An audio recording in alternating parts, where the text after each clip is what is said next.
I know how hard it is to get me out of my house. And I've got good friends who are around here performing at times.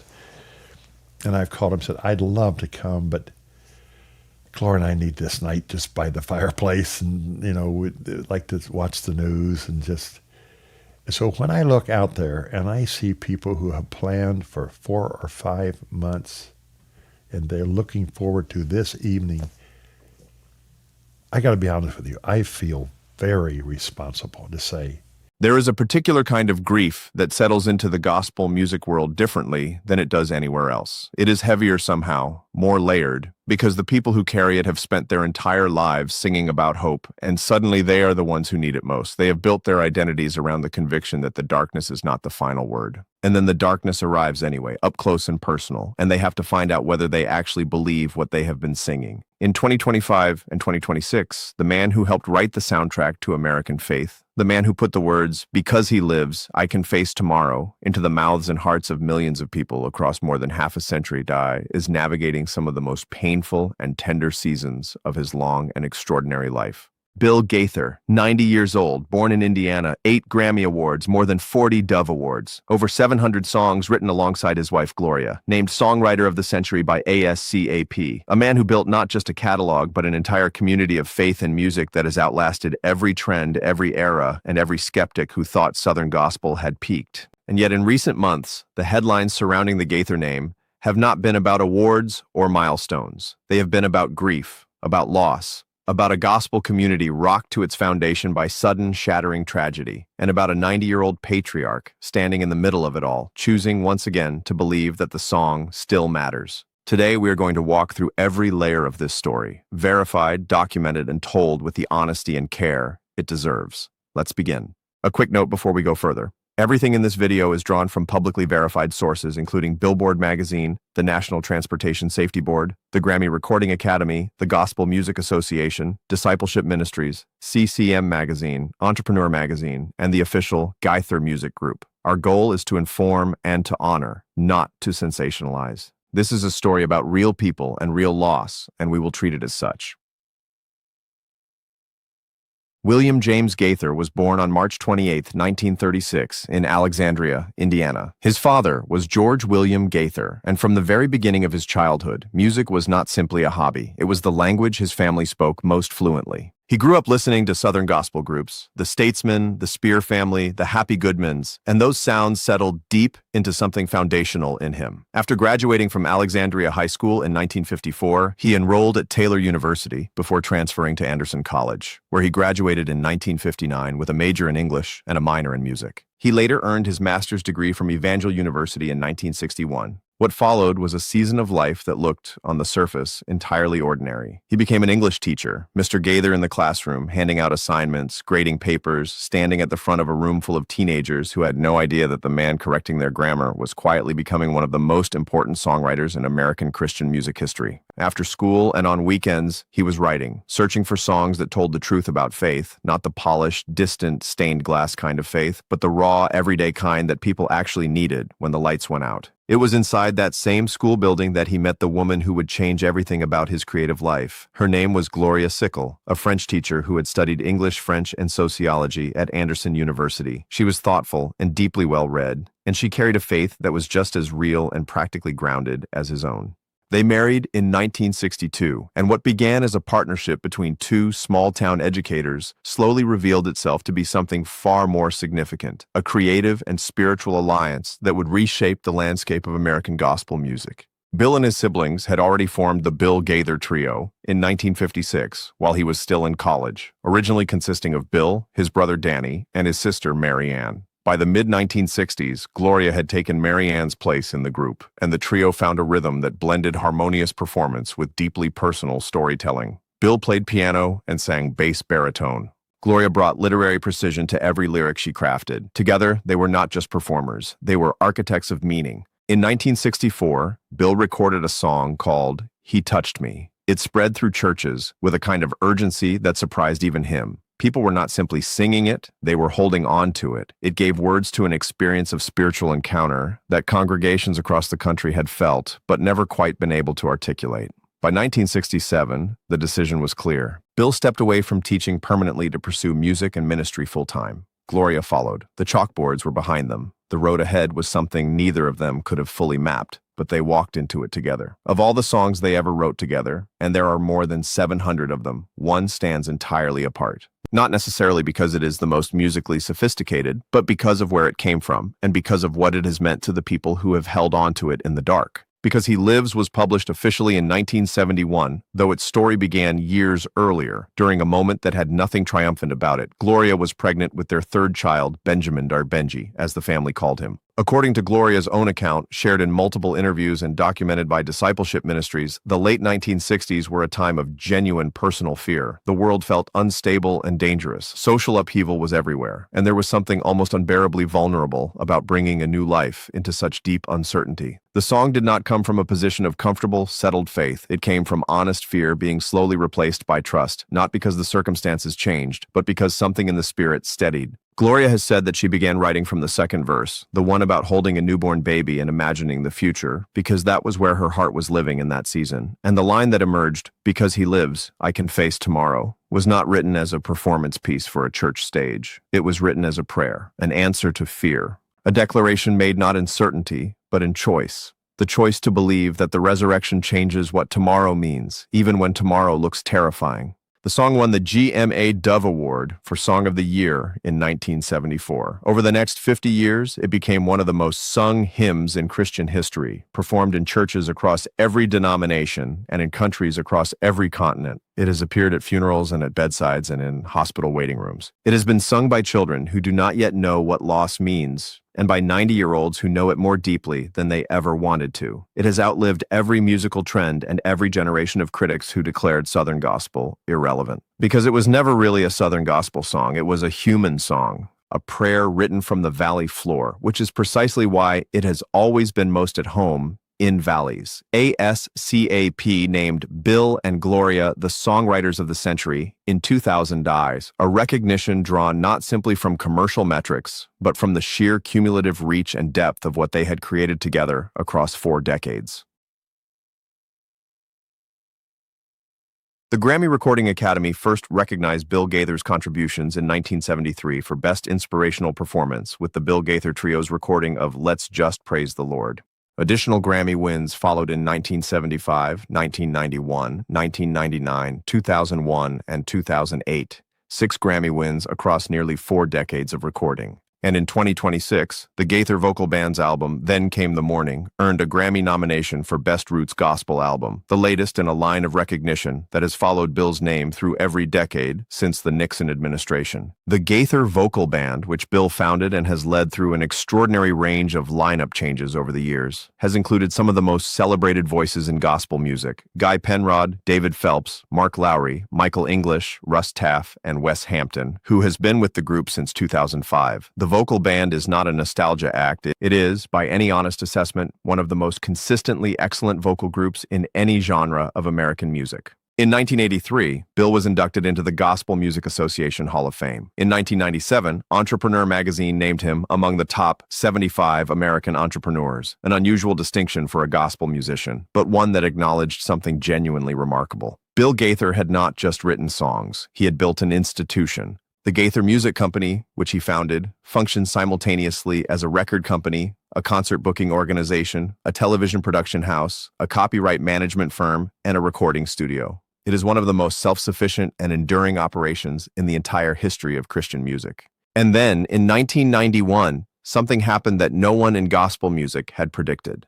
Bill gathered a group of older gospel artists for what was intended to be a casual, low-key reunion. Simply a chance to get some legendary singers back in the same room together. The session was filmed. What emerged from it was the Gaither Homecoming video series, a project that did not just reignite interest in Southern gospel music, but created an entirely new audience for it across multiple generations. By 2004, the Gaither Homecoming tours were selling more tickets than Elton John, Fleetwood Mac, and Rod Stewart, according to figures reported by Pollstar. The series has now produced well over 100 video releases and spawned a concert franchise that has sold more than 1.1 million tickets worldwide, including landmark performances at Carnegie Hall and the Kennedy Center. In September 2025, that franchise reached a new historic milestone. Gaither Productions gathered more than 270 artists for one of the largest homecoming tapings ever recorded. More than 70 songs in a single day, representing every era of the homecoming legacy under one roof. It was, by any honest description, a monument to what Bill Gaither built. Not a corporation, not a brand, but a community. A gathered family of voices that keeps expanding because the music keeps finding new people who need it. And in March 2026, on the eve of his 90th birthday,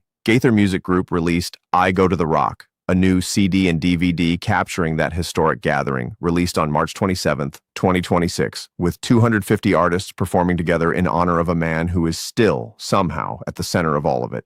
And then, in the summer of 2024, something happened that stopped the entire gospel music world cold. On the afternoon of July 26, 2024, a Pilatus PC-12/47E aircraft, registration N357HE, departed carrying 7 people bound for Seattle, Washington. Their destination was the annual Gaither Homecoming Cruise to Alaska, one of the signature events on the Gaither touring calendar. On board were Kelly Nellen Clark, her husband Jason Clark, their daughter Amber Nellen Kistler, Amber's husband Nathan Kistler, family friend and assistant Melody Hodges, pilot Larry Haney, and his wife Melissa Haney. 7 people, all gone. The aircraft went down in remote terrain approximately 12 miles northeast of Recluse, Wyoming, in Campbell County. The NTSB preliminary report, released in late August 2024 and reported by Fox 5 Atlanta and multiple verified outlets, revealed the chilling sequence of the final moments.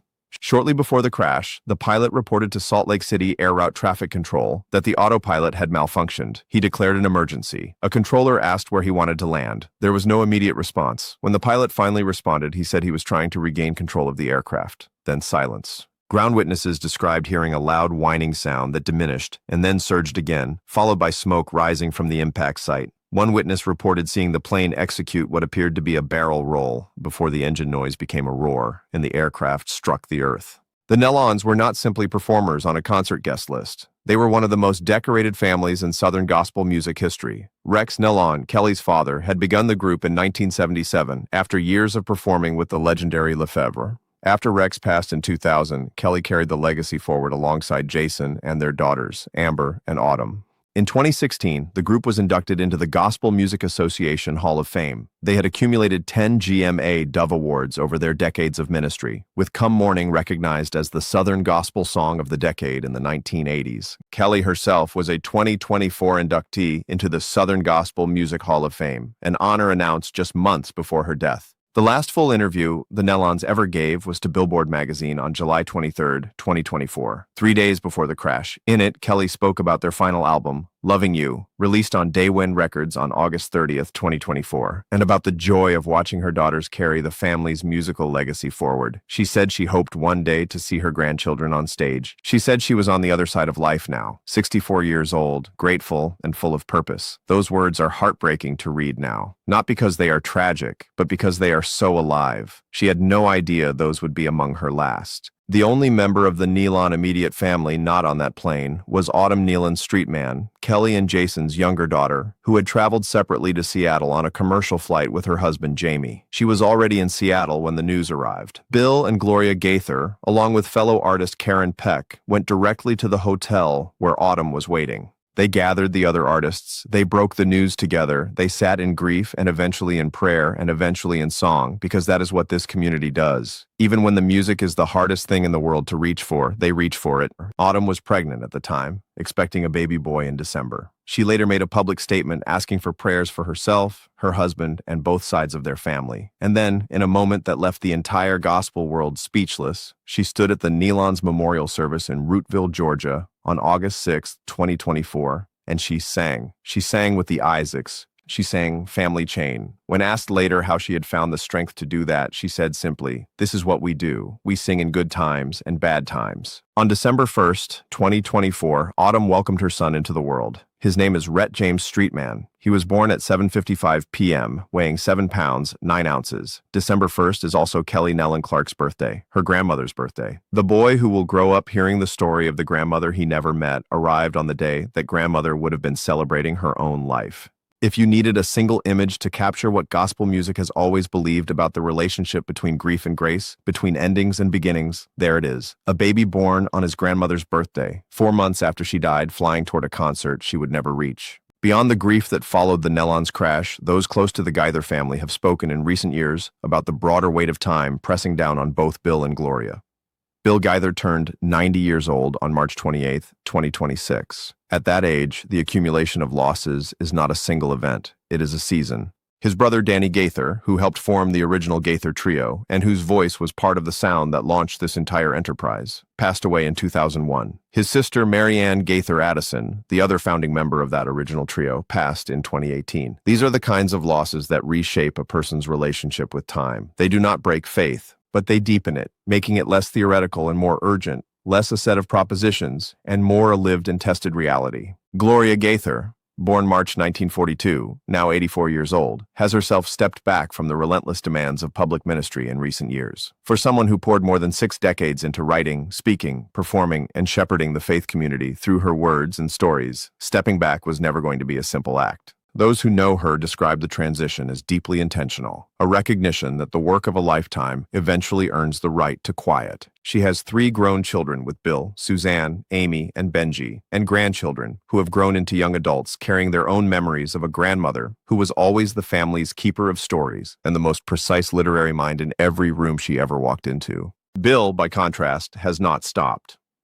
The Then Came the Morning 2026 Spring Tour took him to more than a dozen cities across the country in the early months of the year. The Gaither Gospel Series released Sweet Hymns of Fellowship in January 2025. The Homecoming brand continues releasing new content. The machine Bill built keeps turning, and the man who built it is still at the center of it, still on stages, still at the piano, still finding reasons to believe the music matters. In 2026, Bill received the Pillar Award for Impact from the Museum of the Bible, one of the most recent in a long sequence of honors that have followed his name through every decade of his career. And in September 2025, when 270 artists gathered for the largest homecoming taping in the franchise's history, Bill Gaither was there, not as a legend being celebrated from a distance, but as the reason the room was full. There is a particular line from Because He Lives that most people know by heart. But the second verse carries something that I think is more specific and more honest than anything else in the song. It speaks about the unknown road ahead, about the toils and the snares that living brings. And then it turns, not with denial, not with a promise that the toils will end, but with a conviction that whatever comes next, the one who conquered death is still present in it, that he is not watching from a safe distance, that he is in the valley. Bill and Gloria wrote those words when they were afraid. They did not write them from a mountaintop. They did not write them from a position of certainty or comfort. They wrote them from the valley floor, and then they chose to believe them anyway. That is exactly why, more than 50 years later, millions of people keep reaching for that song in valleys of their own. The gospel community that Bill Gaither helped build over 7 decades is not a perfect community. It has known grief, loss, scandal, and division just like every other human gathering. But it has also produced some of the most remarkable moments of solidarity that American Christian culture has ever witnessed. People gathering around one another in hotel hallways in Seattle. A young widow singing at her family's memorial with tears still wet on her face. A baby born on his grandmother's birthday. A new voice arriving precisely when the old voices have gone quiet. A 90-year-old man who has outlived his siblings and some of his dearest friends, still choosing to stand at a piano and play. The story of Bill Gaither is not a fairy tale. It is not a simple testimony of triumph over adversity, where every chapter ends neatly and every loss resolves into visible blessing. It is the story of a man from Alexandria, Indiana, who loved music more than comfort,